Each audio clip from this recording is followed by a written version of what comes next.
Hey, what's up everyone? I want to try something new. I want to start a series called Killer Instinct Lore, where I get the backstories from ultracombo.com and make some visuals based off the story. On this video, I want to start first with my favorite character, Hisako. The article will be on the description if you'd like to read it. The year that Chihiro was born, the peach tree blossom clung to the trees longer than anyone would remember. And so her mother and father gave her a name that meant 1,000 springs. She was the eldest daughter of a ronin, a samurai without a leader. For her father's shogun has been assassinated by a rival, and Chihiro's father had returned to the village of his birth to start a family and become a farmer. Being descended from a famous onna-bugeisha, a female samurai, Chihiro's father felt that it was his duty to train his eldest daughter in the arts of war. The times were dangerous with many warring clans, renegade shoguns, and bandits on the roads, and every member of the village needed to be capable of bearing arms in case of an invasion. Around his neck, he always wore a strip of red cloth torn from his late shogun's battle banner in remembrance of him. Chihiro became adept with sword and bow, but her weapon of choice was the naginata, a long pole with a blade on one end. It was the same weapon that her ancestors has used, and it was good for keeping the enemy at bay as well as unseating horsemen. Her father told her that she would inherit the naginata upon his death, but he gave her a ninja's weapon called the Nakata, the cat's claw. It was a gold blade that fit over her finger and would be laced with poison. Chihiro was to use this if any men ever tried to abduct her. When Chihiro was in training, she worked diligently in the fields side by side with the men and women of the village. But every action she performed was done with the intentions of practicing her military art. The planting of a rice shoot was the same as the downward motion of a katana sword thrust. The pulling of a we mimicked a defensive naginata maneuver. One day a traveling group came to the village and performed a puppet show called The Story of the Ghost Wife, the tale of a woman who died and came back from the dead only to murder her husband's new bride by ripping off her head. The ghost wife's puppet scared Chihiro with his pale white skin and long wild black hair.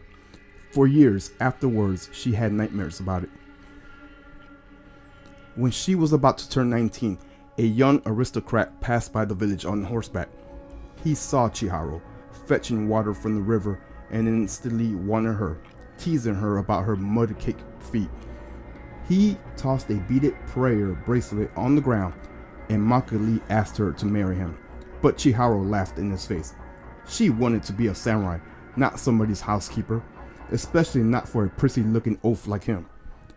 The wealthy young man, the son of a vicious renegade shogun, became angry and drew his sword, and so Chihiro knocked him off his horse with his bucket and beat him soundly.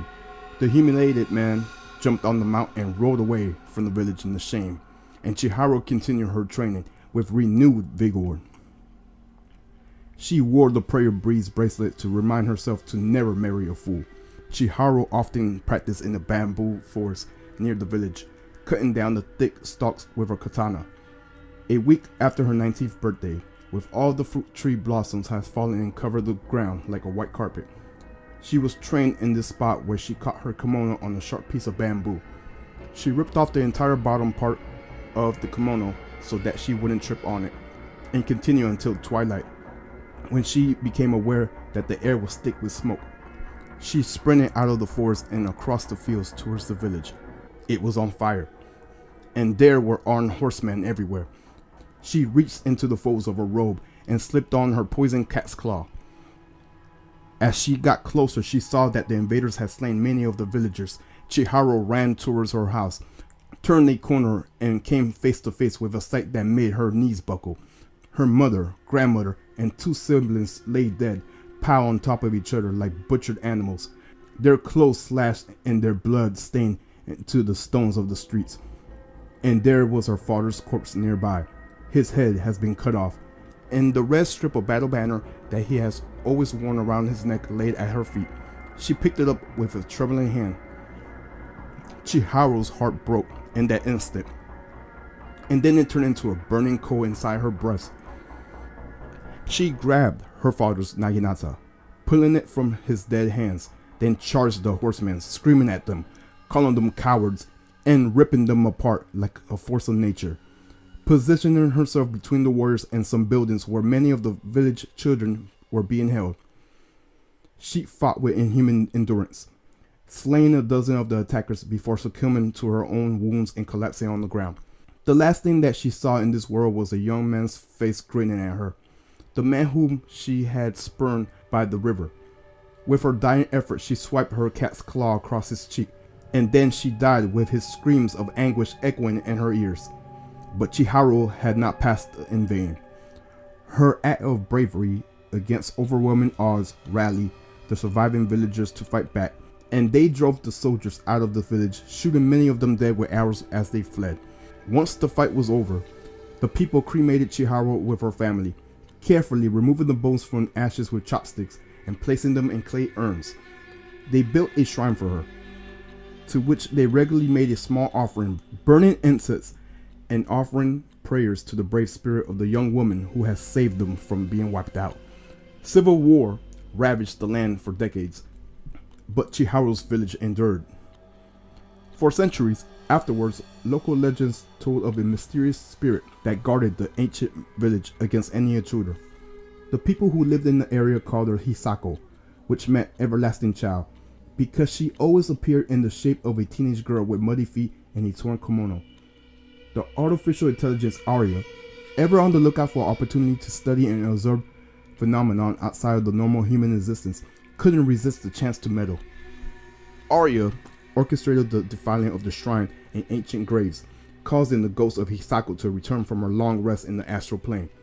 The girl sought to recover the artifacts that were stolen from her family, plucked by the assassin Sadira, and destroy those who had caused the desecration of the protected grounds, hunting down the perpetrators, Hisako's energy dwindling the further she got from her resting place. She finally defeated those responsible for the theft and went back to her grave. But then she was visited by the spirit of her beloved father, who warned her that both the astral plane and the mundane world were under impending danger. Hisako must do more than simply guard the sanctity of the family burial grounds and memory of the girl Chiharu. Now she must become a gatekeeper between the two planes, enforcing balance and fighting a terrible evil. And that's the story of the Everlasting Child. I gotta say, when Hisako was first revealed in season 2, they made it look like it was a huge rivalry between her and Sadira, but in the story mode, she was like the first person she took out. From her attire, like the kimono, the naginata blade, her training methods like a scythe, and more. So what do you guys think? Is Chiharu and Hisako the same person? Anyways, this is Killer Instinct lore. Hopefully in the future I will do more with other characters, as this video takes some time to make. If you guys like what you see, make sure to leave a like, comment, and subscribe. And I am out. Peace.